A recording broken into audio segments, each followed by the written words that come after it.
Hello, it has been a long time, but we have just started today our third Clore Leadership Residential, albeit online.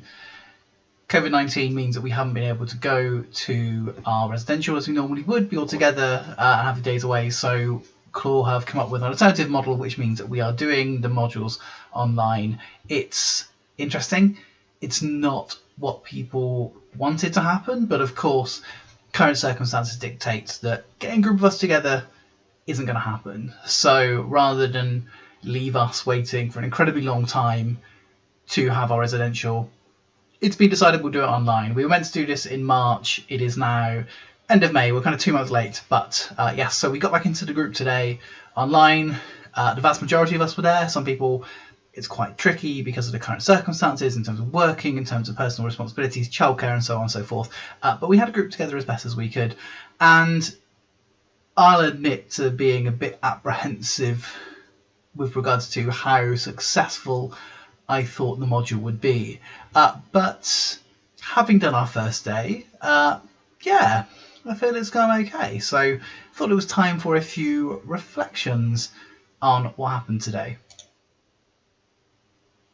So we started out, firstly, just having a bit of a kind of check-in with each other, and leadership review, basically looking back on a learning review on what happened in the last residential and what happened since. Now, obviously, there's been quite a bit to unpick over the last couple of months. As mentioned, people are in varying situations in terms of work and personal life with what's happening with the lockdown and coronavirus. So in the interim period, we've had various Zoom group chats. We've got a WhatsApp chat group going. We've got emails going. We've kept in touch with each other through a self-facilitating model. Now, Amanda and Isabel being with us meant that someone else was holding that space, which is really, really good for those people who've been pulling together everything that we've been doing independently. But Clore offers that space, that safe space, those conversations offer that safe space with a group of people who know each other and trust each other to talk about what's going on and kind of say how you feel. As I mentioned, I've had my questions about how successful the online model would be.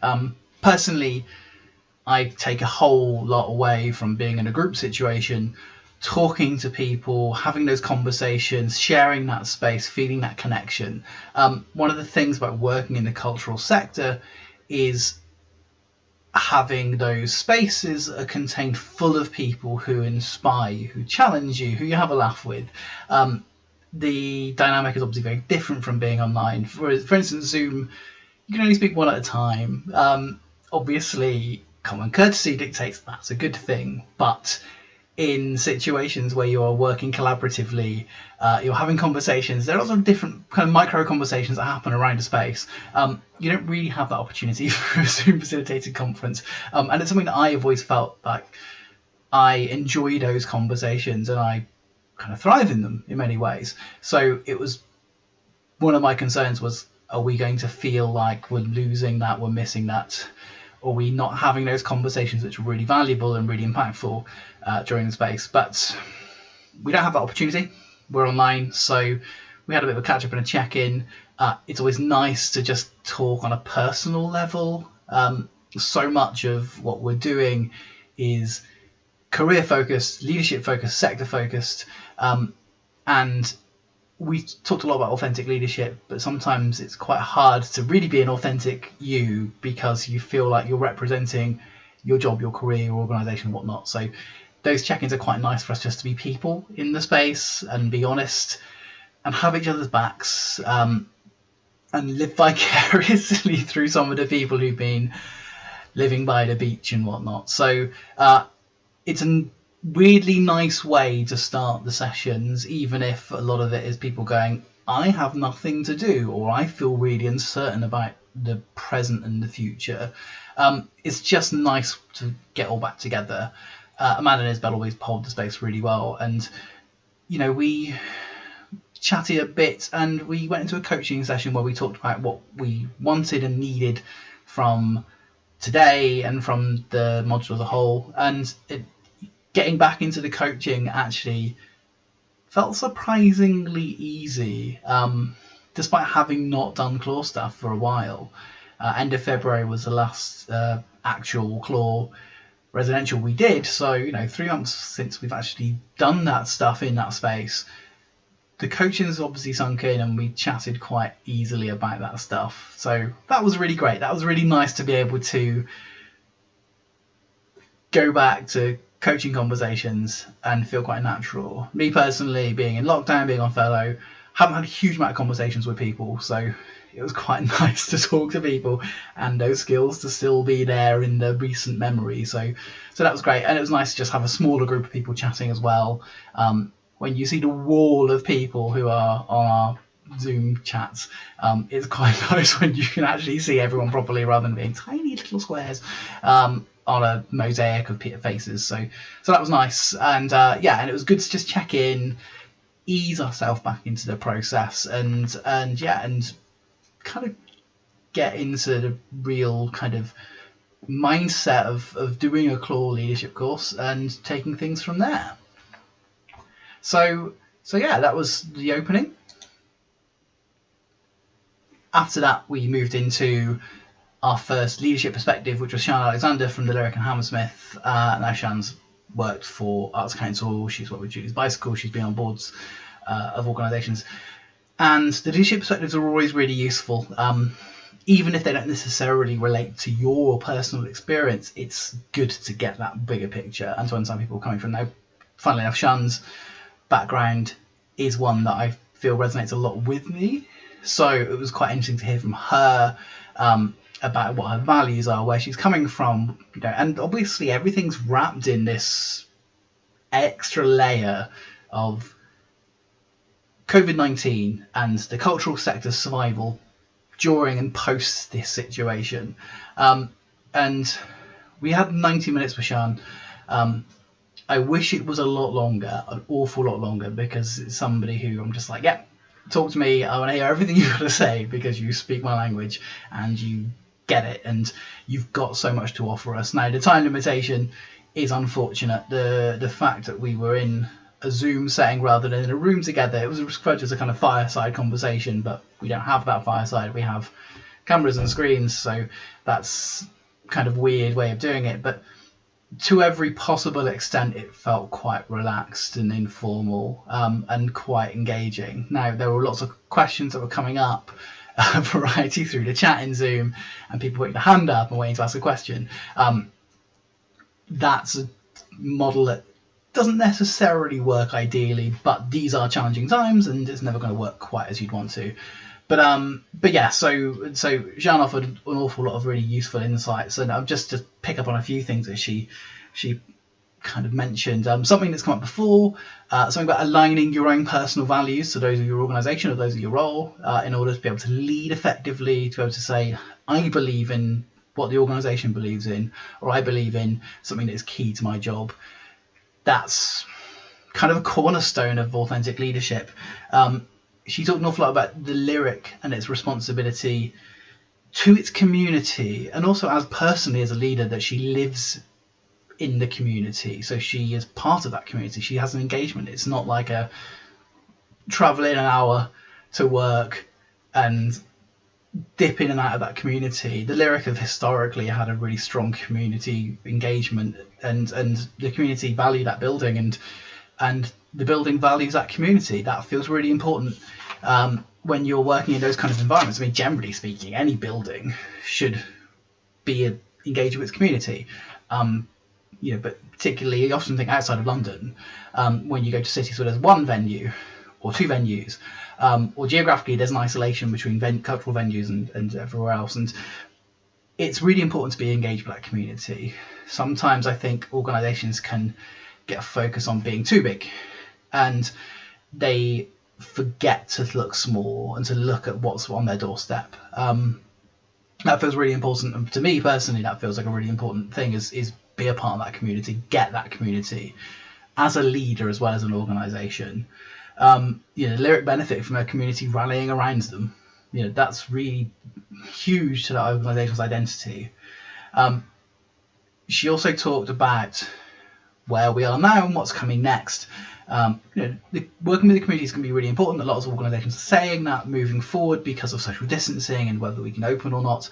How you work with your community is going to be quite important in terms of what comes next, whether that's getting people back into building, or that's taking work out, or using spaces in different ways. And I think that's also true of touring organisations as well, non-building based organisations who are identifiable about where they come from or who their community is, whether that's geographical or cultural, or through signifiers, identifiers like disability, ethnicity, gender, race, all those kind of things. Those feel like you know your community and engage with them properly and bring them into your process. A lot of conversation I've seen on Twitter about what comes next has been saying, where are the conversations happening about what comes next? How many conversations are happening with leaders just sitting there and the same people in the same rooms all the time?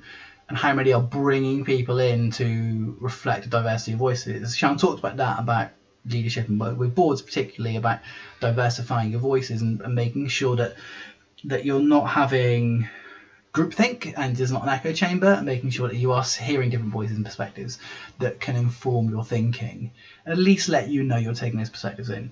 A big question for everyone is, where do we go from here? And something that was really, I thought was really good was Sian saying about what is a successful interim model, I guess, for the transition to when things are beginning to open up again, and what is a successful future long-term model. There's two different models there, and that's quite a challenge to make two different models, but it kind of feels sensible. And she also talks about that this is, in a way, it's an opportunity to make change. It's the fact that for all that's happening is, and how challenging it's being for people, this is the opportunity where you can take the things that haven't quite worked, or the models and structures and ideas that have been set in place for so long and it feels hard to walk away from them.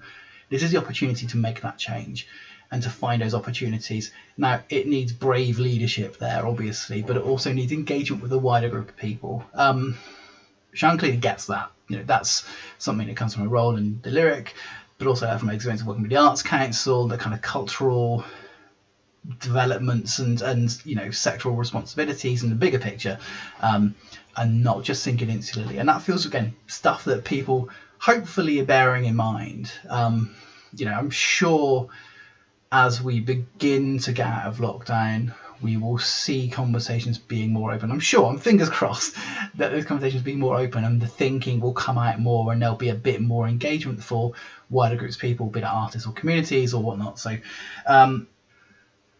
it's really important that we think about how we move forward. And there was just from a personal perspective, she talked about the relationship between executive directors and artistic directors, and talked a lot about finding the we and working together and collaborating rather than competing. And that kind of feels like it should be obvious. Don't know if it necessarily is in all organisations, but just as an underpinning thing for a leadership model, you need to be on the same page. You bring different skills and experiences and perspectives into conversations, but you want to be working towards the same end goal. That kind of feels like a given, but sometimes it just needs to be said out loud to make that clear. So Sian's offered an awful lot to us in that conversation. So again, wish it was more than actually it wasn't even 90 minutes, it was an hour. It feels like it should have been more, and it was more, but it should have been even more. It was just an hour, but yeah, it was just really valuable to have that opportunity to hear from somebody, and also not in one of those, we're sat in an auditorium with hundreds of people here and you're talking and we're listening and it's very kind of unengaging sometimes. Having a smaller group, having conversation, really valuable. Just wish there had been more, so maybe another time. So yeah, that's kind of day one of this weird truncated online Clore Leadership Pulse experience. Coming out of it, I feel like my fears have been allayed slightly. There were certain things. At a point in a conversation with Sian, she froze up, so we had to wait for it to come back online. With the limited time, that's unfortunate. That is the problems of restrictions of technology and people's home internet connections and whatnot. But yeah, I feel like having been back in it, one of the things that I said at the beginning was, I've been on furlough, I've been in lockdown, I've not been in those conversations. And part of it was getting back into the practice of being in a wider conversation and being in that space. And immediately after a few hours this morning, I feel a lot better and a lot more back to that kind of mindset, being in the learning zone, as we've said in Clore before. So yeah, that felt really good to be back there. I miss the informal conversations. Normally we'd be going to lunch together and having a chat and stuff, and that would be really nice. We don't have that, but we've got WhatsApp, we've got email, we can catch up with each other. So hopefully that's going to keep filling in, but it's given me something to reflect on this afternoon, and not just wait until tomorrow afternoon to do the next lot of sessions. So whilst it's not the ideal model, it's been good. It's been nice to get back into the Clore space, and and feeling inspired already. So on that note, that's my reflections on day 1 of Clore Leadership Pulse Residential 3 online version. So I will reflect back on tomorrow's sessions tomorrow. So I'll see you soon.